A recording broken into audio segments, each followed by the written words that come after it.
first thing that he did was like find a drug dealer and find his way to all the sex apps. Welcome to another segment of the GayBarchives show, where we explore gay history one bar at a time. I'm your host, Art Smith, and today our special guest is David Maurici, who recently wrote a book called Sour Candy and Chaos: My Life with the Party Monster. Welcome, David. Hi, good to be here. It's nice to have you. Thanks. So we've done a couple of segments before with people who were associated with the party scene. The first one, of course, was your own husband, Ernie Glam. And Ernie talked about some of the days back then when he was a club kid and what was going on with Michael Alig and the rest of the environment there, the club scene then. And I've also talked to a few other people who were involved. Steve Lewis, I think you know Steve Lewis. I've interviewed him. And that was also mostly about the early days of the scene, although Steve did bring in some information a little more current. And I did have the pleasure of meeting Michael Frizzackerly. I don't know if you ever met him. I can't remember if I ever met Michael Frizzackerly, but I know of him very well. He was an amazing photographer, and he did a great job of something that nobody else seemed to do at the time. He did studio quality portraits of the club kids outside of the club scene. So they would come to his condo or his apartment, and he would take the pictures there. So we have some really great documentation of some of their outfits and some of the people that were involved. Right. So do you have some of their club kid cards? Because I think those were by Michael Frizzackerly as well. I do not have them. I met Michael in Fort Lauderdale and was scheduled to interview him, but he wasn't doing well health-wise, and he passed away before I had a chance to actually interview him. That's too bad. I know. Too bad. Our shower curtain actually is a Michael Frizzackerly original. It's all his photos made into a shower curtain. So there's pictures of Ernie dressed up, Clara the chicken, Michael, of course. You can like so many different people like on our shower curtain. So every morning when we take our shower, we get to see all the club kids. Very cool. Now you came into the picture after the club kid scene, right? You did not know Ernie or Michael before Michael went to jail. Right, because I'm a baby. Yeah, some of us have been around a few years longer. Yeah, well, it was very curious because I met Ernie in 2004, and I remember it had to be in the late 90s. I would go to Tunnel or I would go to some of those other clubs, and for all I know, we could have been passing each other and not even known. Yeah. Well, you have a different perspective on the story of Michael Alig than a lot of other people do. You know, a lot of people, because of the movie Party Monster, because of the books, because of the club kid scene in the 80s and 90s, they knew him from that environment. But you actually didn't meet him until basically he moved into your apartment. So let's talk about that first. Here you are. At that point, you had been with Ernie for what, 10 years by the time you met him? Yeah, so yeah, it was 10 years because he came in 2014. So we met in 2004. So yeah, I wasn't introduced. I didn't know Ernie was a club kid actually until we were at a party. I think it was Ernie's birthday party. And his friend or Ernie, either one of them, I can't remember because I showed up to the party after it started. They had shoe boxes and shoe boxes and shoe boxes of photos, and they were looking at them, and people were handing them to me, and they're like, "Oh, that's Ernie," and I was like, "What?" Like dressed in full club kid regalia, and maybe I was naive at the time because I didn't know what a club kid was. Like when I went to those clubs back in the 90s, it was kind of weird to me in a way, because it was like everybody was together, gays, straights, like drag queens, like every walk of life was in those clubs. And I was used to going to straight clubs because most of my friends were straight. And it was totally different. It would be like guys wearing like button down shirts, baggy pants, and then women just like flaunting over them to get free drinks. And me in the corner. So what was So, your first thought when you found out that Ernie had been a club kid and you saw some of those old pictures? What was the first thing that went through your mind? well, the first thing exactly I remember, I said, oh, if I would have met Ernie when he was a club kid, we probably would have never got together. That just But wasn't your cup of tea. like it just like I don't know. I have it in my mind that it's like I this is how I am. Like I dress like a cis male. Like I don't wear women's clothes. I don't wear makeup, and I want to like I really want to be with somebody who's like a cis male who's similar to me. Like I don't know if that's like bad or whatever, but that's was my perspective at that time. At the time. So my of course my views have changed since then. And um it was um hard to see like imagine Ernie as a club kid, because I hadn't already known him. And I was like, oh, like I can't believe he was so skinny. I can't believe he like wore all these, like he had his ass out, like all of this. And I was like, this like because I grew up in such a conservative like Roman Catholic family, that it wasn't like our that wasn't in our nature to see those kind of things. Like we had, like I lived with my parents until I was in my 20s, and I still had a curfew. So it was like a whole nother world.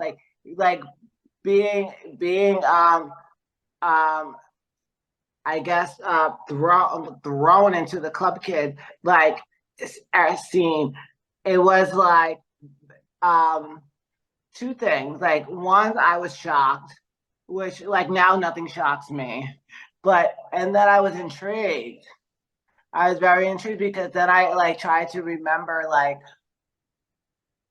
what did I see when I was at these clubs. And then as they start telling stories about that time, I was like, I remember that. I remember like this woman, Miss Kitty, like selling like 25-cent bags of chips for $2. And that was back in the 90s. Like, and I Right. remembered like all these things. And yeah, it was a moment in time that maybe I wish I would have um, been a part of, because it's such a big part of New York history. Right. So here you are living happily ever after in your apartment with Ernie, knowing him for 10 years. And all of a sudden, you get a knock on the door. And on the other side of the door is Michael Alig and James St. James, two iconic figures from the club kid scene that had you ever met either? You had not met Michael. Had you met James St. James before? I believe I had met James before. I believe so. Um, I might have met him at a World of Wonder event, because um, maybe I met him at, yeah, I think I met James at probably DragCon or something. But I did know James, and James knew who I was. And I was minding my own business. I didn't even get a knock on the door. Like I was sitting in the other side of the apartment, and I was actually watching the drag race. And all of a sudden I hear James's voice, and all of a sudden the commotion starts. And believe me, I didn't want to move from where I was sitting. And all of a sudden Michael starts gallivanting through the apartment like if it was Christmas Day. And he came into the room I was sitting in, looked, and then followed by a camera crew, like with all these people. And then 2 seconds later, somebody's coming into the room saying, "Oh, you need to sign this waiver because you might be on camera at some point." And I was like, "What did I get myself into?" Like, so, I had seen Party Monster the movie. I had seen the shockumentary, so I knew what Michael looked like. But I could also tell you, if we were passing on the street, I probably wouldn't have given it one thought and said, "Oh my God, that's Michael Alig." No. And it's not like if you're walking down the street and you're seeing Sarah Jessica Parker and you're like, "Oh my God, that's SJP." Like, no, it didn't work that way. So, that was my first introduction to Michael.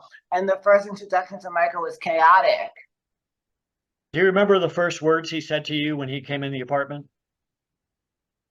Oh, you know what? That's a good question. I really do have a good memory, but Michael didn't say much to me in the when he came into the apartment because he was being followed by a camera crew.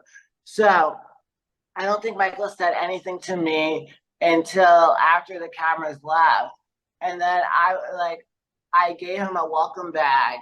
It was like with like essential. It was also like it's like kind of something that you would get out of the commissary in prison. So it's like here's your commissary for like Right, here's for some soap and shampoo and stuff you'll right, need. and here's the laundry bag and like make sure like and then I said to I think I remember saying hi and then I went to bed because it was so late. So yeah, like, and then my second induction with Michael, like I could tell you, like our real first induction was Michael wanted to know about the sex apps. He he did. He said, "Oh, I heard something about this thing called chat roulette," and I was like, "What the hell, chat roulette?" And I had heard about it too in passing. I never like went on it or anything, and I was like, "Okay, you." So he's like, "Can you show me how to go on this chat roulette?" And I said, "Okay, you know what? I'll help you." And it was crazy. Have you ever heard of it? No, I'm not a big meetup app kind of guy. I've never even had a Grinder account ever. Well, good for you. So I've never felt the need for it, but I'm familiar with them. And I imagine for somebody who'd been locked up for 15 years, that it was probably a big shock because there was no such thing as even really AOL chat rooms when he went into prison. No, Michael went to prison for 17 years, and 5 of them were in solitary confinement. So, and Michael had a Twitter account while he was in prison, but somebody was tweeting for him. So he might have told them what to tweet or stuff like that. But I always like I compare it to like when Austin Powers goes back in time because Right. when Michael went to prison, I don't even know if there was internet. There was computers, I know that, because the Project X had computers and Michael came in into Project X and he ripped all the computers out and he took them with him because he was crazy. Although that's what Ernie said. But so there was computers, but there was no there had to be cell phones, but they might have been those really big ones or the ones that were like in the box. Yeah, there were definitely cell phones then, but they weren't commonplace. It wasn't something everybody had, and they certainly didn't have, you know, photo options or video options or, any of that kind of stuff. They were pretty much basic rudimentary phones. Um, so it was, I'm sure, a culture shock. So here he is in your place, and you're kind of trying to be his buddy and introducing him to some of the new technology and help him get situated in a life outside of prison bars. And was he appreciative at all? Did he seem to be thankful that you were helping him, or was he just like, you know, Okay, so Michael was the type of person who felt, this is only my opinion. I'm gonna say like anything that I'm saying to you is my opinion, because a lot of people think that I have a skewed or a vendetta against Michael, and I'm only telling you my opinion. and what my interactions were with Michael, because nobody was here in the apartment with Michael besides me and Ernie. So we're the only ones who really know like what happened when Michael lived here. And Michael was not a gracious person. And the fact he thought that people owed him things, even me, who he's never met, or like some random like girl from Wisconsin, like who was a fan. Oh, she owes me this. She like because he felt like he made his mark in history, and that mark is cemented, and he should be like bowed down to in a way. And that I will tell you that was Michael Alig, the actor, because Michael was a really great actor. Like when he would be in public with people, he would be on. He would make jokes. He would like do underhanded things to people. He would make people drink piss. He would make like force people into taking drugs and making them think that it was their idea.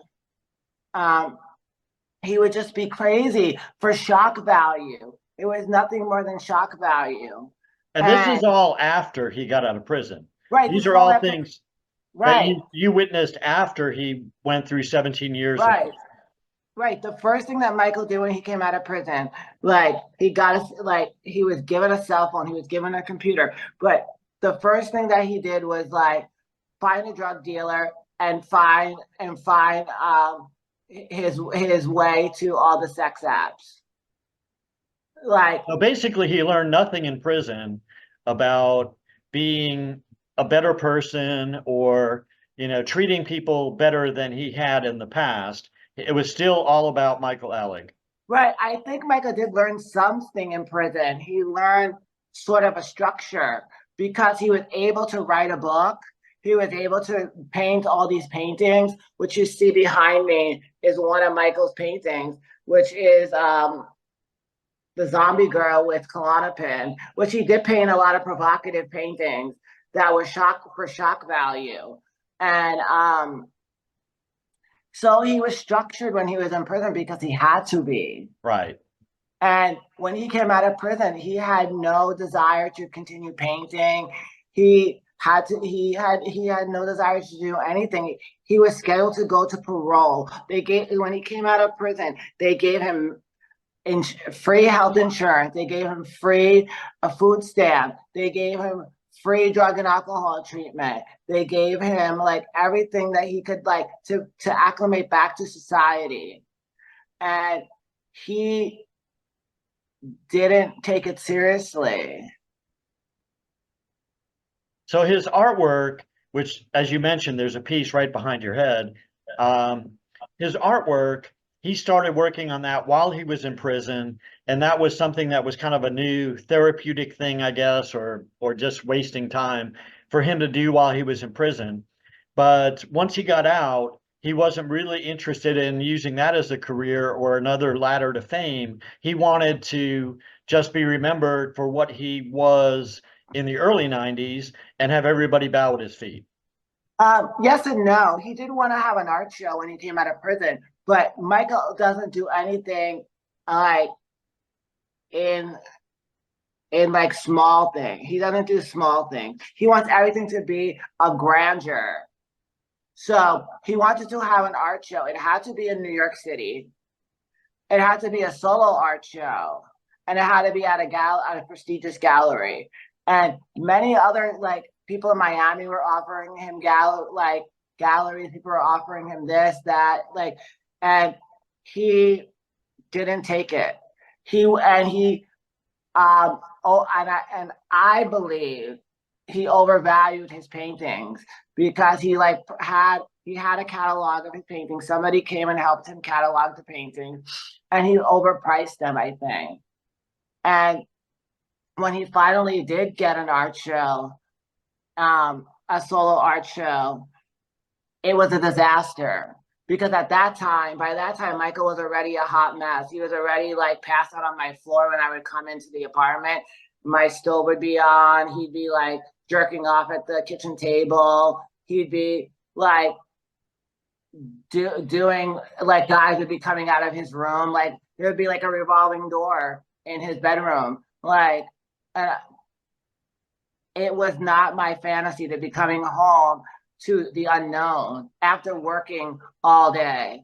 So when Michael got his solo art show, he wanted to have all these grand ideas. He wanted to make it like a 90s nightclub. And for that you need money. Right. And he thought, oh, all these people were gonna come and give him money. Like he wasn't gonna work for anything. He didn't create any new paintings for his art show.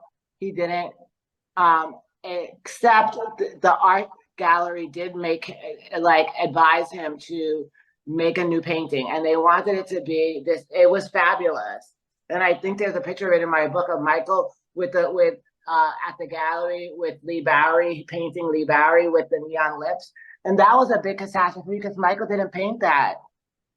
It was a village of people painting that. It was me, somebody, and 3 other people helped him to paint that, and he still didn't have it ready by the time the gallery opening was. So that's why you saw him painting it at the gallery. So they said, "Oh, what are we going to do now? We can't," and they couldn't sell it because it was on a plywood, and Michael put it in on our balcony, and it started to rain, and the wood got a little warped. So they said, "Oh, this is what we're gonna do. We're gonna just have him painting it at the art show." And Michael showed up like an hour late to his own art show. He was like high as a kite. He came with Kiyoki, which I was like very floored when Kiyoki walked in because I felt like I was in the Hands That Rock the Cradle, because Kiyoki was wearing my exact outfit. He went in my closet and took my whole outfit, and he was wearing my outfit. And I told Ernie, I said, "Oh my God, like Kiyoki's wearing my outfit. Like I didn't loan him my clothes to wear. He just went in my closet, and then so it was like really creepy, like the whole situation. And that's not even like the that's not even the most shocking things about Michael. There's a lot of other shocking things that he did, and it's curious because a lot of people have their vision of Michael, and the vision of Michael that they have is like the Michael who like gets you to take him to lunch, and then he's like on. And he's like, "Oh, you're so fabulous," like makes you feel good, and then you're giving him $100 on the side to like, "Oh, go buy groceries," because he sold like a sob story to people. "Oh yeah, David and Ernie aren't giving me food." Like, first of all, it's not my responsibility to feed you, but like go in the cupboards and take whatever food you want, and then like don't make me look stupid to people. Like it was crazy because I had an affection for Michael because I wanted to see him succeed. And the reason, like, I tell people, like, Michael was my pet project, which is like kind of weird to say, but he was my pet project because in that time, I probably needed to focus on myself and work on myself. But instead of working on myself, I worked on him. So I didn't have to work on myself. So therein lies madness, because like when Michael and I were in the apartment together, he would be very sweet. And that would be the Michael that everybody would fall in love with. He'd be like, "Oh, let's watch movies. Let's watch Mary Hartman. Let's watch Dark Shadow. Like, let's do this." Like, and then he'll like take out a canvas and he'll pretend to paint. And then we'll be like laughing and kikiing. And then on another night, they could be like a house full of people here. And he'd be like verbally abusing me because he's like, "Oh," like my opinion was like, "Oh, he didn't mind like socializing with me in private, but when other people were around, it was like, oh, this guy is like not worthy of my standards. And I don't want people to think that this person is in my social standings. Like, and I think at times Michael thought of me as a minion. So when he first moved in with you, and you really didn't know him, but Ernie had a long history with him. Was Ernie more supportive in the beginning when Michael first moved in and more helpful to Michael? Or was it mostly you that felt the need to kind of reacclimate him? Well, I'll tell you, it was a collaborative effort. It was a village because Ernie helped Michael in the beginning when Michael came out of prison. Michael had nothing, really. Like he refused to get a job.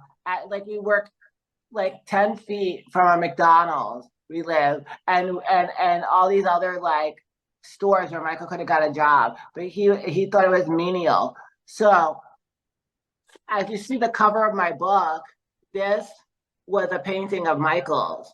So we took that paint. Ernie took that painting to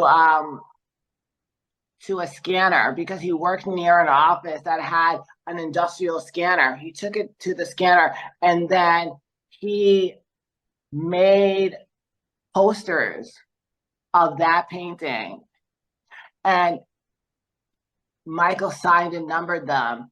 And that was the beginning of Alig, where Ernie helped Michael create an online store to sell products. And I could tell you probably Michael made like $40,000 or $50,000. Like in total in the 15 to 18 months that we were in business with him in Alig. He probably made that much money. I don't know what he did with that money. But I can guess. and it was well, I shouldn't say I don't know what he did with that money. He most of it probably went up his nose and in his mouth. But I I think that he could have been really successful with that business. But at a certain time, he was a hot mess. People would be calling us and saying we never got our order in the mail. Like Michael would never give Ernie the tracking number, and all of that. Like he would do minimal work. Like Ernie would like have all the like take the designs and have all the products made. All Michael had to do was go to the post office and mail it and bring back the receipt, and all of the money that he made was tax free. Right, because he wasn't reporting it. It was just And nobody was reporting it at the right. time. Like, and so Michael thought, oh, because he didn't have money, or he spent all his money that he made. So he said, oh, do you and Ernie want to go in business with me and front money? So we said, sure, we'll do it for you. Like, so he would get 50%, Ernie would get 25%, and I would get 25%.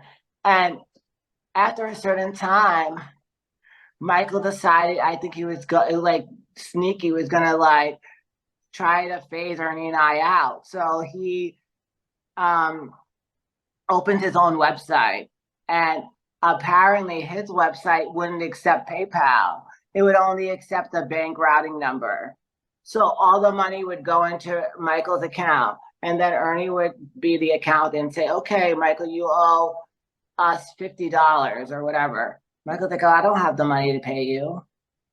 We're like, what did you do with the money? Oh, I don't have the money. Somebody stole my debit card and like took all the money out of my account. Somebody did this. So like there was lies after lies after lies and those kind of like, and Ernie is a totally different person than I am, which is like he always gave Michael the benefit of the doubt for the most part. And he was like, it's like, and I would be like, I want my $50. I demanded retribution. Like I demand retribution. Or anything, it's only $50. Like this is like a side hustle. Like you don't need the $50. Like, and I was like, it's not the point. It's the principle of the matter. Like you're letting somebody off the hook for $50, that means he's going to do it again. He's going to do it again. And every time. So we had to dissolve partnerships with him for that. And then he was crazy during the Pew as well. And like I tell everybody, we should have filmed the behind the scenes of the Pew because it was more interesting than the in front of the scenes Pew, because Michael would be sleeping when we were ready to film. He would either be high, he would not even be home. He didn't take it seriously. And then it was hard for him to come up with content for the Pew too, because Michael was stuck in the 90s. He didn't know anything other than the 90s. And he would always make fun of Ernie because Ernie was more up on current events. Number one, because of his job, because he's a reporter. Number two, because he's curious. And Michael said, "Oh, I'm gonna write a book about all the reasons why Ernie Garcia is no longer Ernie Glam." He said he's like Ernie Glam has left the building and Ernie Garcia had been replaced. So, Ernie Glam has been replaced with Ernie Garcia. So because he thought, oh, Ernie's boring and stuffy. He's not crazy like he was in the 90s. But people evolve and people grow up. Right. So did he ever show any appreciation in the 15 months or so that he lived with you for the fact that you rescued him from basically living in a shelter on the street when he got out of prison? Did he ever do anything off the cuff that was just really nice and you said, wow, he appreciates us? Well, I'll say there's Michael never actually thanked us, except for in a Facebook post to the public. So I think that was his publicity stunt. But there was times where Michael would be sweet. And I want to say because people think that all I think of Michael is in a bad light, and I don't. He would be sweet. One time he came home after he lived with us for the first couple of months. After 6 or 8 months, that's when everything was went spiral. He would come home with a box of chocolates and he would be like, "Oh, I bought these chocolates because $75." And he would always tell us how much they cost. So, or he would come home. One day he came home with an area rug, and he's like, "Oh, I think we need an area rug in our apartment," to try to make it more homely, and little stuff like that. I think maybe that was his way of showing gratitude. But I think growing up and living with his mother, which was crazy, which I could tell you she was crazy because I spoke to her. And every time Michael would call her, he would hand the phone to me.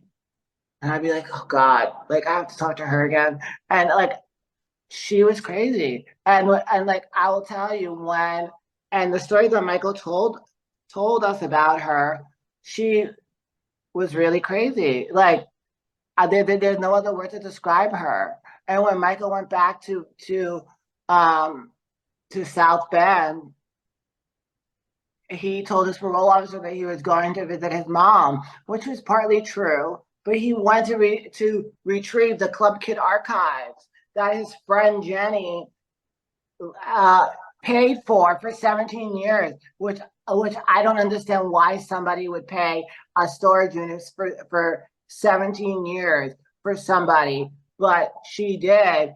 And once you open those boxes, you were back in Disco 2000, you were back in Tunnel, you were back in all those clubs again, because it was all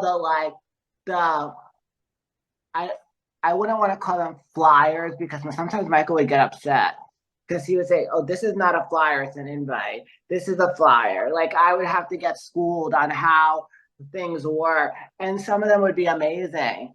For Michael's birthday at Tunnel, he had a puzzle. It was Michael dressed with a crown and it was a puzzle. And it was so brilliant that when Michael had his art show, he wanted to have this grand invite, and I said, you know what? I said my idea is to pay homage to your birthday invite and make it a puzzle, and he did. It's a 3-piece puzzle that is for like because you would go to one venue. He made his art show 3 different venues, like so it wasn't like and. The one venue where his artwork was in was probably where people spend the least amount of time. So every time you would go to a different like location, you would get a different piece to the puzzle, and the puzzle came together. You can look it up online. It's brilliant. But he had to get somebody to pay for that. He couldn't pay for that. Well, we're certainly glad somebody did, because at least as a historian trying to, preserve the memories of all these things that happened in our gay past, it's really nice to know that somebody had an archive of some of this stuff that was saved, because so much of it back then, there's I believe you've met him, David Kennerly. Yeah, David Kennerly is my good friend. Yeah, he recently put out his book that has club flyers and stuff from New York City, and it's nice called that Getting In, right? The book is Getting called In. Getting In. I interviewed him a few months ago, and it's really cool that people save some of those things. I'm sure you still have some now. When Michael brought all that crap back from No, because Michael, no. I will tell you, I didn't mean to interrupt you, but when Michael brought his archives back, he was very meticulous about it, like overly OCD. He wouldn't give any. He wanted to sell them all on eBay. He wouldn't give us any of them. Like he wouldn't say, "Oh, you could have this one," or if he did give us one, it would be like one of a party that wasn't like as successful. Like he wouldn't give us like he had like 1 million honey trap jars, and he wouldn't give us one. He had like 1 million like of the invite with that was the sponge. You would wet it and it would like turn into a sponge. But like he was very, and he had thousands of club kit cards, thousands, and he might have had like 50 of the same club kit card, and he wouldn't give you one. No, he wanted to sell them.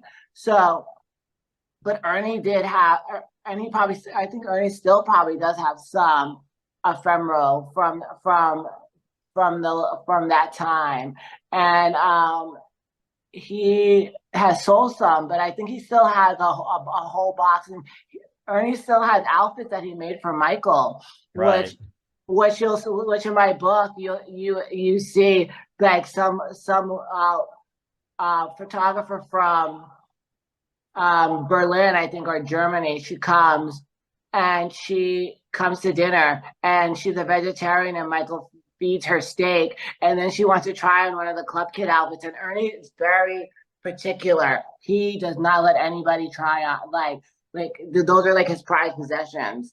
Like, so he let her try it on, and she threw up all over it. Because Michael kept feeding her like he fed her steak, then he fed her chocolate cake, then he fed her ketamine, and then she's like posing on the couch like if she's like Marilyn Monroe, and then all of a sudden she like pukes everywhere. Which she wasn't the only one that puked in our apartment. As you see, there's a chapter in my book called The Vomitorium, which I'm one of the people who puked in our apartment. Like, so it was a wild ride. And you know what? For 15 months living with somebody, having ups and downs, is very traumatic, especially when a lot of the times that person, which is Michael, was accusing you of things that you didn't do, so that it would clear his name. Like I was Michael's scapegoat, so that whatever he did wrong was not on him, it was on me. Oh, the reason I did this was because David did this. or David did this to me, or David did this to me. Like, he would be crying on the phone to people saying it was so horrible living here. But if it was so horrible living here, why did you stay living here for so long? Right. And I will tell you, Ernie did want to kick him out 3 months before he was kicked out. And I tell everybody, I didn't have the heart to kick him out as much as he was nasty to me. And maybe I thought at that time that I didn't deserve any better. But I said to Ernie, I said, you know what, the park benches at Thompson Square Park are already full. Where is he gonna go? And I tried to talk to Michael, like toward the end, and when he actually left and told him, like, first I said to him, two things: do not ever lie to me, that was out the window probably from day two. Like, and I said, and don't burn down my apartment, because there were times when like I said, when I come home, the stove would be on. I'd find cigarette butts all over the floor, and I would be like, Michael, why are all these cigarette butts on the floor? And he would say, oh, my friend came over, and my friend was smoking. Or I would go in his room, and we'd be watching TV on his computer, and there'd be burn holes in his comforter because he was smoking crack. I said, those are my two requests of you. Please don't burn down my apartment and don't lie to me. And that was out of the window. And then I gave, like, because I kept thinking, like, maybe like something must have been wrong with me, because I kept thinking, oh, he's gonna redeem himself. He's gonna redeem himself. And I should have realized after his art show, when he had a nervous breakdown because his art show was unsuccessful, he sold 0 paintings, that he was just gonna spiral more, and he did. And then we finally decided to kick him out in September because he almost burned down my apartment. So, and the night that he was leaving, he was hysterically crying that he didn't want to leave because he found somebody who would take him in finally. That's what we were hoping. We were like, we don't want to kick him out, but we will hope he finds somebody else who's going to take him in. And he found somebody who was going to take him in, but lived all the way by Coney Island, and that wasn't Michael's choice. But I guess he had no choice at that point. So he was begging and pleading on the day before he was going to leave. He didn't even have a moving truck to move his stuff or anything. So at 2 a.m, I'm calling Craigslist and I'm saying, hi, are you a mover? Can you come tomorrow morning at 7 o'clock and move this person? Yes, okay, great, we'll be there. 7 a.m, they come.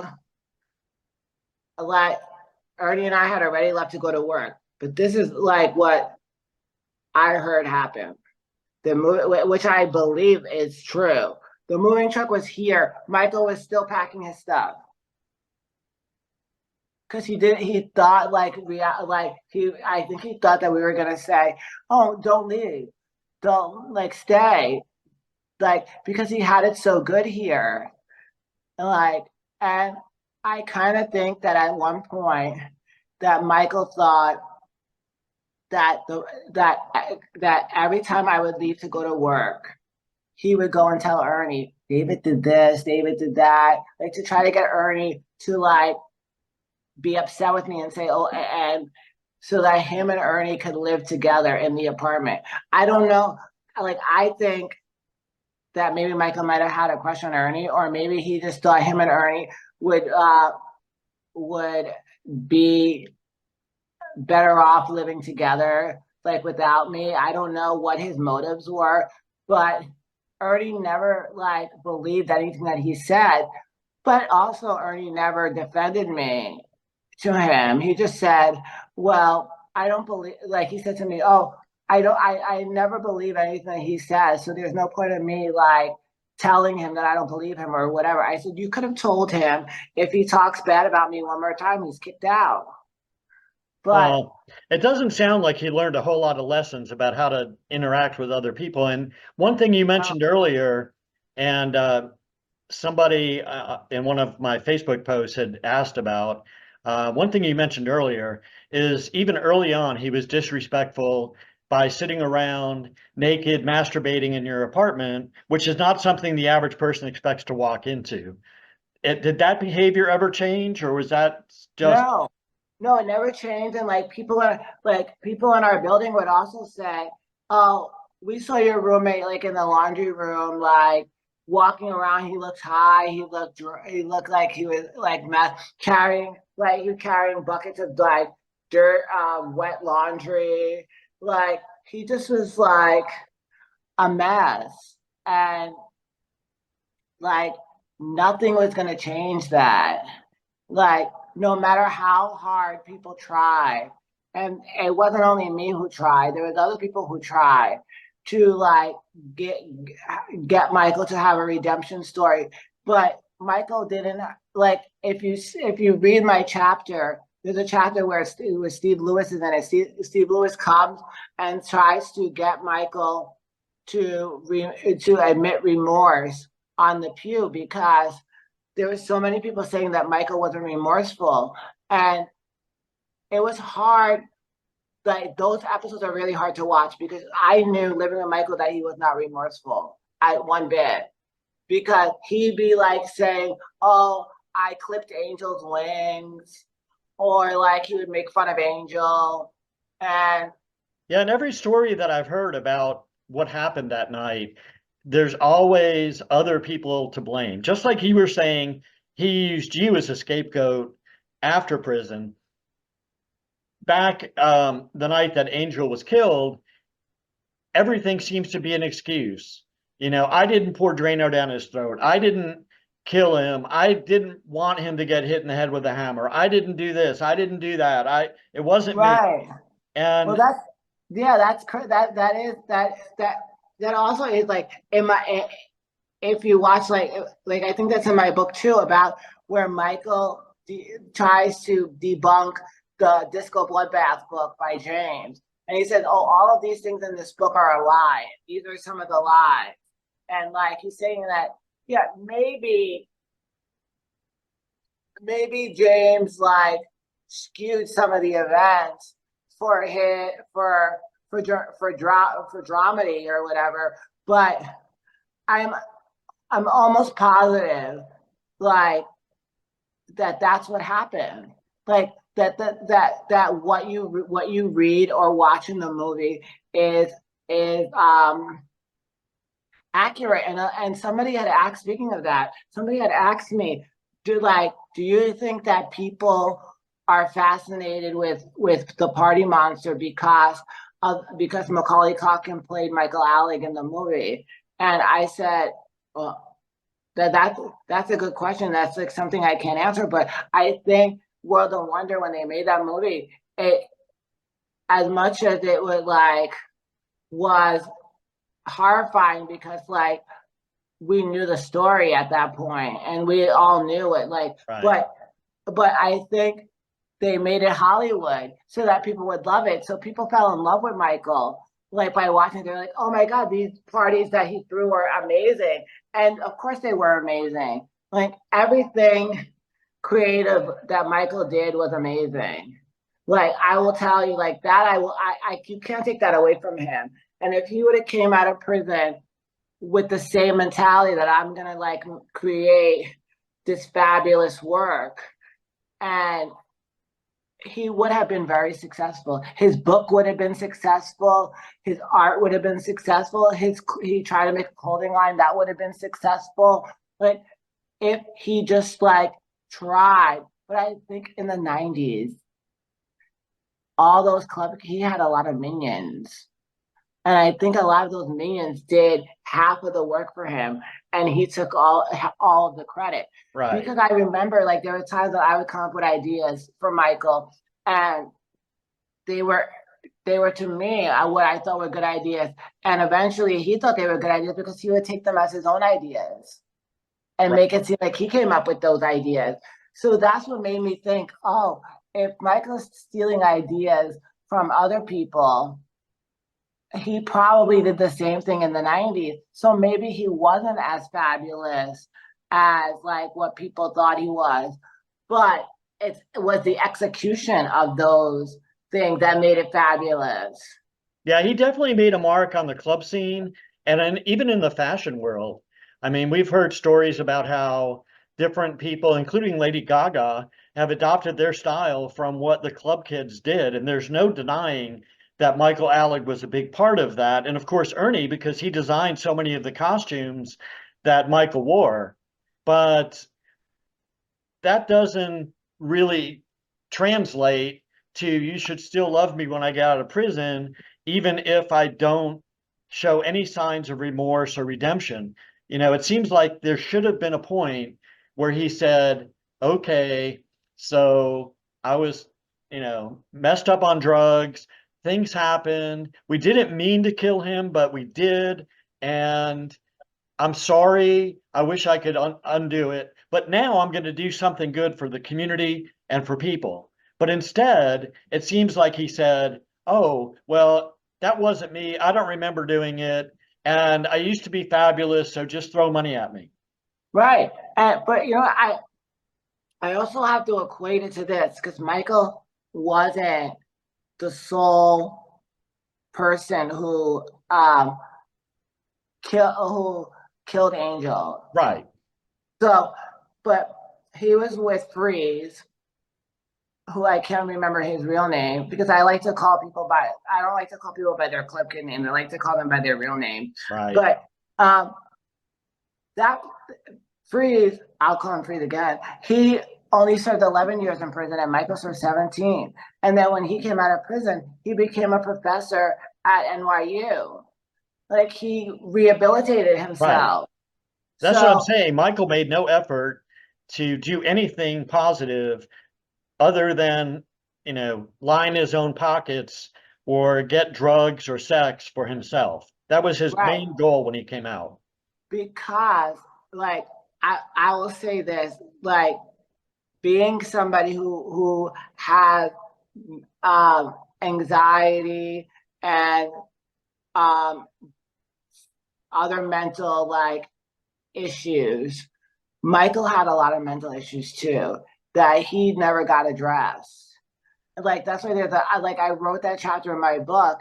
So kind of to for people to have empathy for him in a way, because I don't think he was strong enough to succumb whatever it was. And I'm not using an excuse for him because he did have all these people helping him, and he was afforded free counseling, free drug and alcohol counseling. That's being a healthcare worker. I know that stuff is very expensive, but he just didn't have the mindset. Right. You have to want it. You have to want to quit or want to change your behavior for any of those kind of counseling things to work. It's not like the counselor is going to wave a magic wand and suddenly you're not a drug addict or suddenly you're not, a sex addict or whatever. Right. And you have to put your narcissistic behavior aside. And Michael's whole world, I always say, Michael's whole world happiness was wrapped up in him. It's what you could do for him, but not what he could do for you. I always say, since Michael was a queer artist, and now I wrote a book, and I have other friends who are queer artists. I said, queer artists need to help other queer artists. So if he surrounded himself with other people who are writers or painters, maybe he would have been more inspired to create other works. Like David Kennelly and I talk to each other, and we have meetings about our books and how do we help each other promote each other's books. I'll help you promote your book if you help me promote your book. And you have to kind of have that network of people who want to see you succeed without having an ulterior motive. I agree. And that's what I try to do. I've interviewed probably over a dozen authors who've written books about gay history or whatever, different aspects of the gay past. And I always try to do that. I share their book links. I share the videos. I invite them to do whatever they want with the videos, to post them on their own websites or whatever, because it takes a village. you know, and if we all help each other, we all, you know, forward the cause. We all get the message out stronger. Right. And you have to do it without having an ulterior motive. And Michael always had an ulterior motive to everything. So like he wouldn't help you unless it benefited him. Right. And and you know what? At a certain point, people didn't want to be associated with him.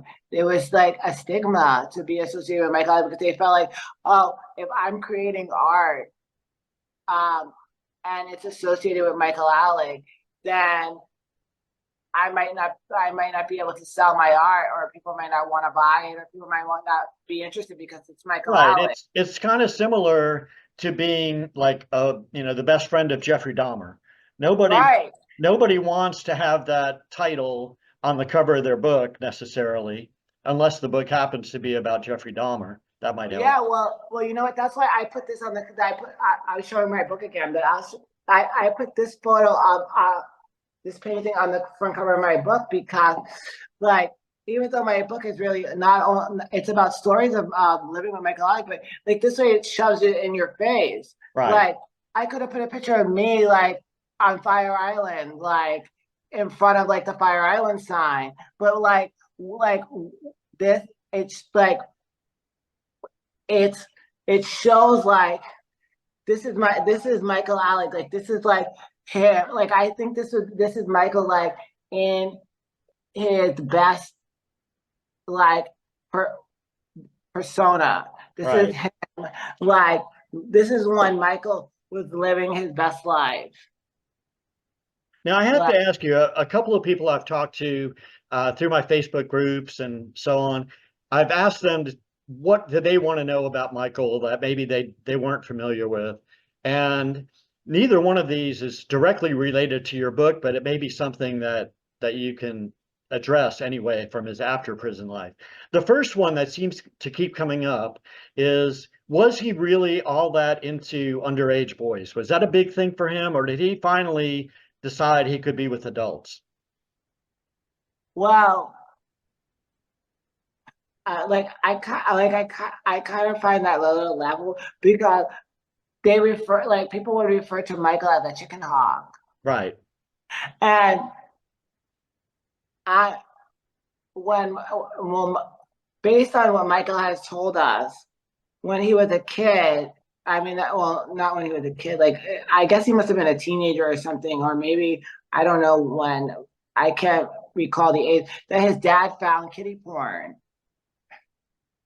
and I don't think Michael was into having sex with children. Like I just think like it's like Michael Jackson. Dude, Right. like people are saying that Michael Jackson had sex with little kids. Like maybe he did, maybe he didn't. Like, but I think like the reason why I think of people are asking you because in some of the episodes of The Pew, there's a little 11-year-old boy called Desmond is Amazing who comes onto The Pew, and that's what got The Pew demonetized. Right. I don't think Michael was into having sex with little boys or looking up kitty porn. Michael was more into look into like the extremists of porn. Like he would like he would come out of his room and he'd be laughing and he'd be like, come inside, I have to show you something. And then he would go onto like some website and it would be like somebody getting decapitated and then somebody having sex with the torso. And like, and that's what like, so it would be like stuff like that. And then you would then I would think to myself, okay, if somebody is watching that kind of stuff, or like some of the horror movies that we would watch would be about chopping people up or doing this, and I'd be like, oh, so if you're trying to be remorseful, like why are you still like into that kind of stuff? Why does that stuff still get you off? Right. And that's certainly not helping his image. No, it's not helping your image. And so like the answer to your question about kitty porn, like my opinion is I don't think Michael was into having sex with kids or kitty porn. when he came out of prison. I can't say anything before then because I didn't know him. Right. But I think most of everything Michael did was for shock value. So if he was like looking at kiddie porn, it was for shock value, not to get off.